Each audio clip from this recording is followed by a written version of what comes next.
Assalamualaikum warahmatullahi wabarakatuh. Alhamdulillahirabbil alamin wa bihi nasta'in wa ala umuri dunya waddin. Assalatu wassalamu ala asyrafil anbiya'i wa imamil mursalin sayyidina wa maulana Muhammadin wa ala alihi washabihi ajma'in, amma ba'd. Yang terhormat kepada Bapak Riza Zahrial Falah, MPDI, selaku dosen pengampu mata kuliah Metodologi Penelitian. Sebelumnya perkenalkan, nama saya Ahmad Muazim, NIM 1910110050 dari kelas PAIB semester 6. Pada kesempatan kali ini saya akan menyampaikan tentang metode penelitian kualitatif dan kuantitatif. Langsung saja ke penelitian kualitatif. Waktu penelitian ini digunakan pada masalah penelitian belum jelas, ataupun masih remang-remang, ataupun masih gelap. Memahami interaksi sosial, memahami perasaan, mengembangkan teori, memastikan kebenaran data, meneliti sejarah perkembangan.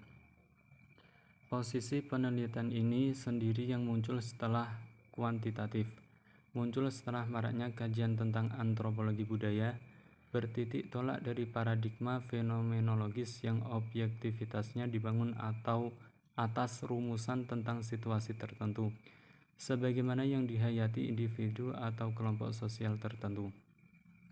Dan relevan dengan tujuan dari penelitian itu, pendekatan kualitatif diarahkan pada latar dan individu tersebut secara holistik atau utuh, sehingga tidak mengisolasikan individu atau organisasi ke dalam variabel atau hipotesis, namun memandangnya sebagai bagian dari suatu keutuhan bersifat aristik, karena proses penelitian lebih bersifat seni atau kurang terpola. Selanjutnya, definisi. Definisi dari metode kualitatif sendiri merupakan penelitian yang berusaha memaknai atau menafsirkan fenomena dalam sudut pandang makna-makna yang diberikan masyarakat menurut Tinsin dan Lincoln. Maksudnya adalah penelitian kualitatif dimulai dengan asumsi dan penggunaan kerangka penafsiran atau otoritas yang membentuk atau mempengaruhi studi tentang permasalahan riset yang terkait dengan makna yang dikenakan oleh individu atau kelompok pada suatu permasalahan sosial. Definisi yang kedua, metode penelitian kualitatif merupakan penelitian yang objektivitasnya dibangun atas rumusan tentang situasi tertentu sebagaimana yang dihayati individu atau kelompok sosial tertentu. Penelitian kualitatif ini bertujuan untuk menggali informasi secara mendalam, mengetahui alasan, eksplorasi, discovery, deskripsi, insight, atau wawasan terhadap tindakan. Penelitian ini juga memiliki paradigma terkait. Yang pertama adalah asumsi. Asumsi realitas dibangun secara sosial atau berlatar alamiah. Variabel kompleks saling berhubung sulit diukur. Yang kedua, tujuan. Tujuannya adalah memahami situasi yang ada, mendekatkan hubungan antara penelitian dan subjek penelitian. Hasil penelitian dirundingkan dan disepakati bersama. Yang ketiga adalah pendekatan. Hasil berupa hipotesa dan teori. Penelitian sebagai instrumen naturalistik, mencari pola-pola, mencari kompleksitas, menghindari penggunaan angka-angka, bersifat induktif, desain bersifat sementara. Karakteristik penelitian kualitatif mempunyai beberapa aspek, yaitu setting alami, instrumen manusia, analisis data secara induktif, menghendaki arah penyusunan teori substantif yang berasal dari data. Laporan bersifat deskriptif, lebih mementingkan proses daripada hasil. Pembatasan penelitian yang disebut fokus penelitian. Desain penelitian bersifat sementara. Interpretasi bersifat ideografik atau khusus yang lebih khusus. Kemudian macam-macam pendekatan penelitian kualitatif antara lain yang pertama naratif atau biografi dan sejarah individual. Pengeksplorasian kehidupan individu seseorang. Yang kedua fenomenologi atau fenomena.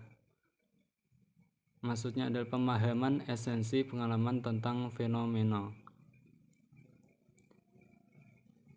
Grounded teori atau penyusunan teori dari bawah, yang dimaksud pengembangan suatu teori dari bawah dengan data lapangan. Kemudian ada etnografi atau kelompok, kultur atau budaya, pemaparan dan penafsiran satu kelompok sosial dan budaya. Studi kasus atau sebuah kasus, pengembangan sebuah analisis mendalam dari satu kasus tanggal atau kasus ganda.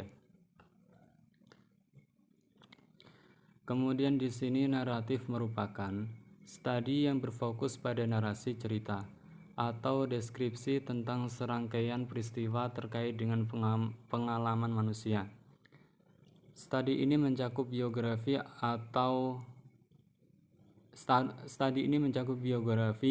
autobiografi, sejarah kehidupan, dan sejarah tutur.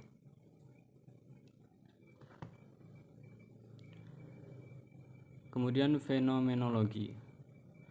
Fenomenologi adalah studi yang berusaha mencari esensi makna dari suatu fenomena yang dialami oleh beberapa individu. Dalam studi ini, peneliti mengesampingkan pengalaman pribadi. Maksudnya pengalaman pribadi terlebih dahulu untuk fokus pada pengalaman subjek penelitian. Kemudian ada grounded theory. Grounded theory adalah studi yang berusaha melakukan analisis abstrak terhadap suatu fenomena dengan maksud analisis ini akan menciptakan teori tertentu yang dapat menjelaskan fenomena secara spesifik. Etnografi. Studi ini berusaha meneliti suatu kelompok kebudayaan tertentu dengan bentuk pengamatan dan kehadiran peneliti di lapangan dalam waktu yang lama. Studi etnografi berbentuk etnografi realis dan kritis, sedangkan analisisnya menggabungkan data emik atau pandangan partisipan dan data etik atau pandangan peneliti.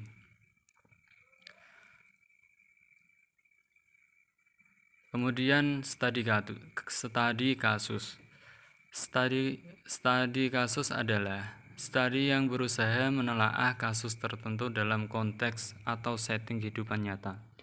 Studinya dapat berupa studi kasus instrumental tanggal, studi kasus kolektif, dan studi kasus intrinsik atau fokus pada kasusnya.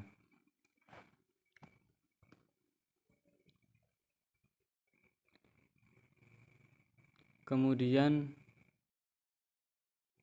saya akan membahas penelitian kuantitatif.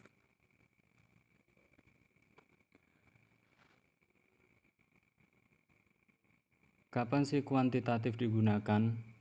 Waktu penelitian ini digunakan pada saat akan melakukan eksperimen.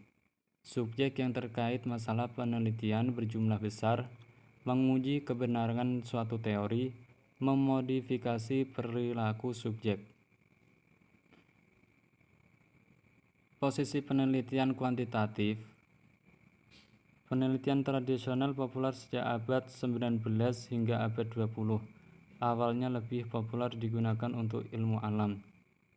Objek penelitian kuantitatif merupakan fenomena dan hubungan-hubungan umum antara fenomena-fenomena.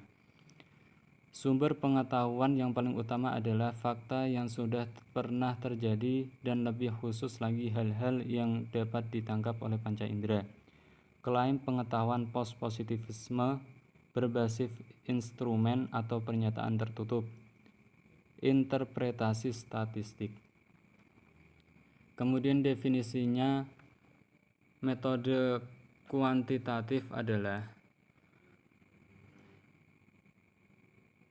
suatu proses menemukan pengetahuan yang menggunakan data berupa angka sebagai alat menganalisis keterangan mengenai apa yang ingin diketahui. Kemudian ada definisi lagi.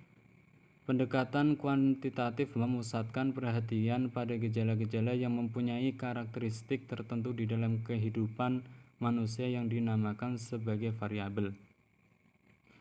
Pendekatan kuantitatif mementingkan adanya variabel-variabel sebagai objek penelitian dan variabel-variabel tersebut harus didefinisikan dalam bentuk operasionalisasi variabel masing-masing.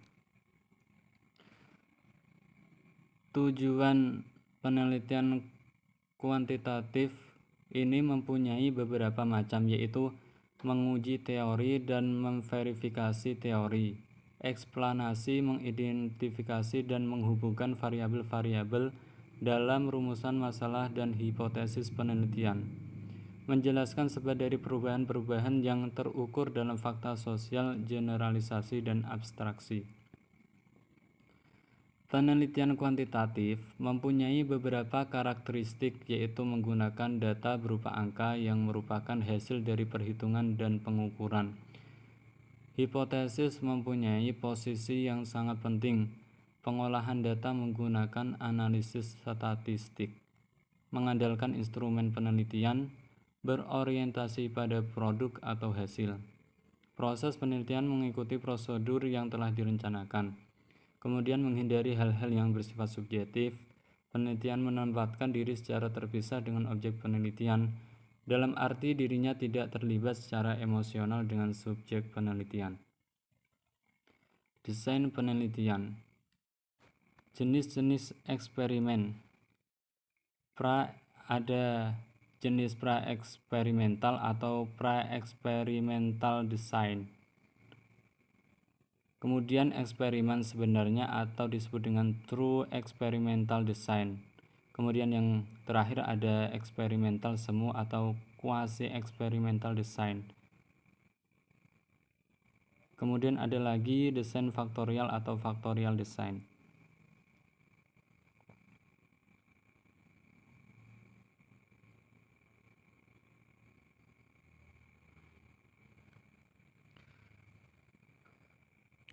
Kemudian non-eksperimen ada survei, historis, deskriptif, perkembangan, kasus, dan lapangan, korelasi atau komparatif atau tindakan.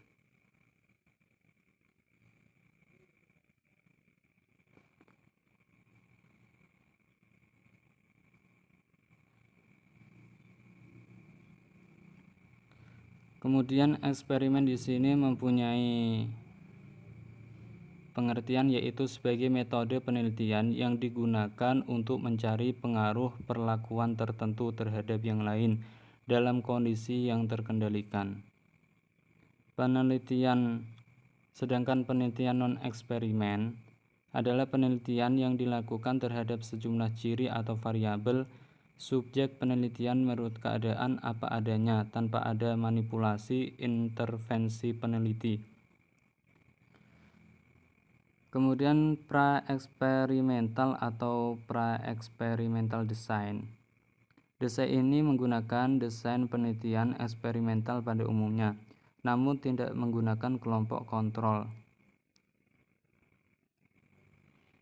Dalam pra-eksperimental ini terdiri dari 3 bentuk desain.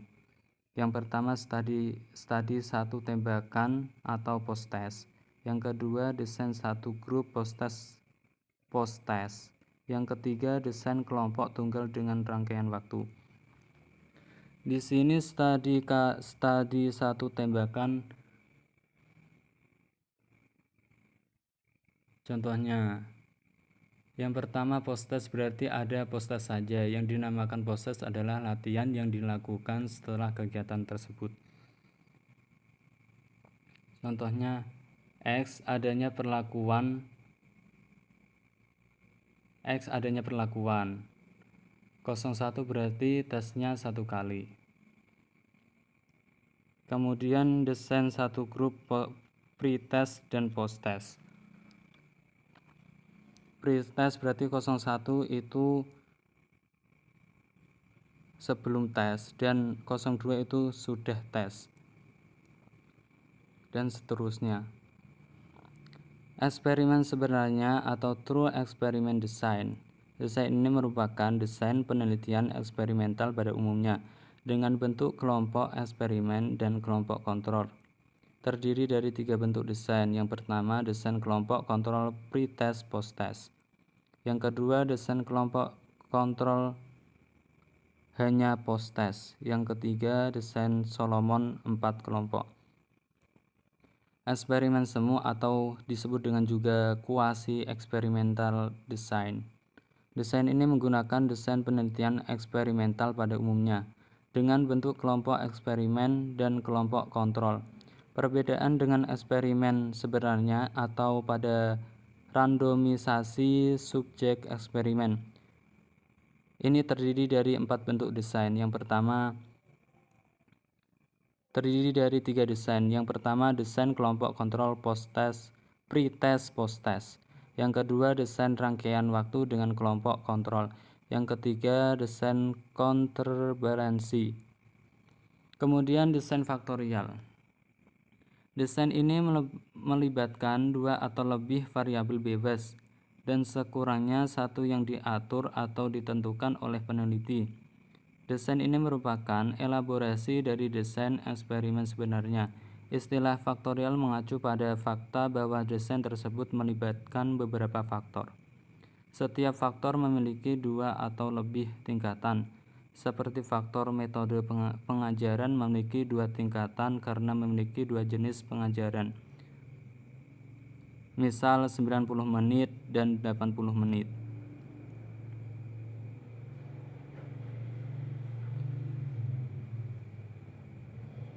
Kemudian tadi tentang penelitian non-eksperimen.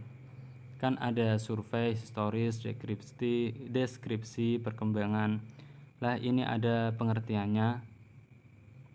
Survei atau deskripsi adalah untuk membuat gambaran secara sistematis, faktual, dan akurat mengenai fakta-fakta dan sifat-sifat populasi atau daerah tertentu. Kemudian historis. Historis adalah untuk membuat rekonstruksi masa lampau secara sistematis dan objektif dengan cara mengumpulkan, mengevaluasi, memverifikasi, serta mensintesiskan bukti-bukti untuk menegakkan fakta dan memperoleh kesimpulan yang kuat. Kemudian penelitian non-eksperimen perkembangan untuk menyelidiki pola dan urutan pertumbuhan atau perubahan sebagai fungsi waktu. Kemudian ada lagi kasus dan lapangan. Untuk mempelajari secara intensif mengenai latar belakang, keadaan sekarang dan interaksi lingkungan suatu unit sosial. Maksudnya unit sosial adalah maupun individu, kelompok, institusi atau masyarakat. Penelitian non-eksperimen yang korelasi. Korelasi adalah untuk menyelidiki besarnya korelasi antara variasi-variasi dalam suatu faktor dengan variasi dalam satu atau lebih faktor lainnya berdasarkan pada koefisien korelasi. Kausal komparatif. Untuk menyelidiki kausal komparatif untuk menyelidiki kemungkinan hubungan sebab akibat melalui pengamatan terhadap akibat yang telah ada dan meneliti kembali faktor-faktor penyebab dari sumber yang dapat dipercaya. Hal ini sangat kontras dengan metode eksperimental yang mengumpulkan data melalui pengontrolan kondisi-kondisi pada waktu itu atau disebut dengan penelitian berlangsung. Kemudian yang terakhir tindakan. Tindakan di sini adalah untuk mengembangkan keterampilan-keterampilan atau pendekatan-pendekatan baru dan untuk memecahkan masalah-masalah dengan penerapan langsung di kelas atau dunia kerja. Cukup sekian yang dapat saya sampaikan, kurang lebihnya mohon maaf sebesar-besarnya. Wabillahi taufiq wal hidayah. Wassalamualaikum warahmatullahi wabarakatuh.